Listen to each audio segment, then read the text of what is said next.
Hello everyone. Today we're going to be talking about molar mass. Molar mass is different from molecular mass or molecular weight. Molecular mass or molecular weight was measuring the mass of one particle of the compound or atom we were talking about. So for example, molecular weight of hydrogen would be 1 AMU. That's the mass of one atom of hydrogen. However, we have our molar mass, and the molar mass is the mass of 1 mole of a substance.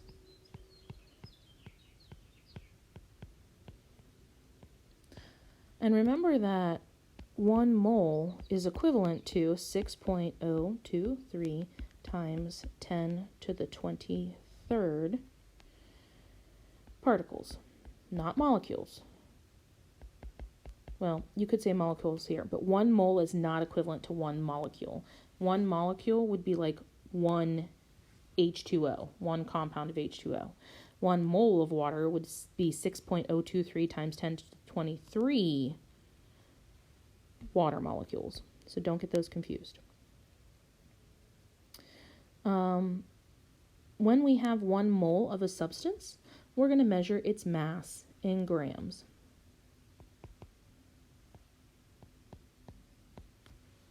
So then with that, it's going to be very similar to our molecular weight. We're still going to use the periodic table.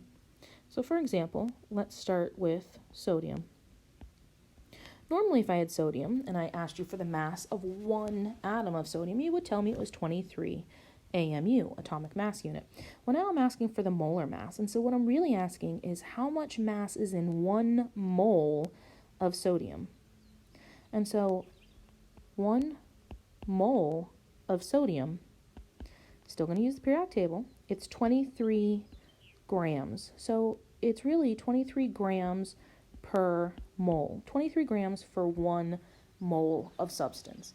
And yes, I am going to have you write the units this way, simply because it's going to help us when we do our conversion factors later. This is going to be a conversion factor.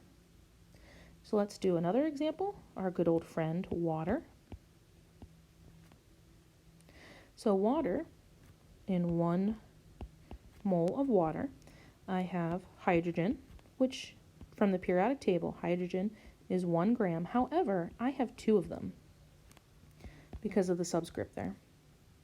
My oxygen is going to be 16 grams. I only have 1 oxygen. I know that oxygen is a diatomic, but we're not considering it as an individual atom right here. We're considering it as part of the molecule water.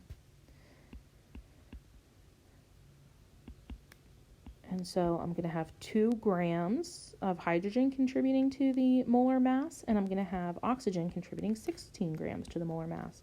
So that means that my molar mass of water is 18 grams per mole. Now I'm going to give you 1 or 2 practice problems. So let's look at this. Let's go ahead and do potassium hydroxide. And then let's also look at magnesium chloride. If you would like to try these on your own to make sure you're on the right track, then please press pause now.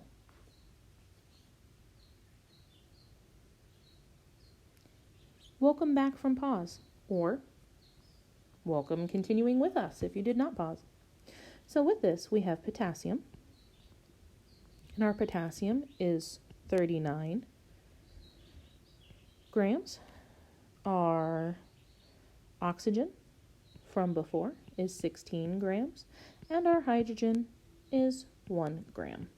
So if I have 1 mole of KOH, I am going to have 56 grams per mole.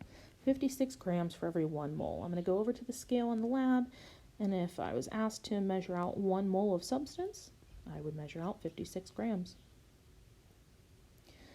Magnesium chloride. Magnesium chloride. So my magnesium has a mass of 24 My chlorine has a mass of 35, but that's going to be times 2, so that's going to give me 70.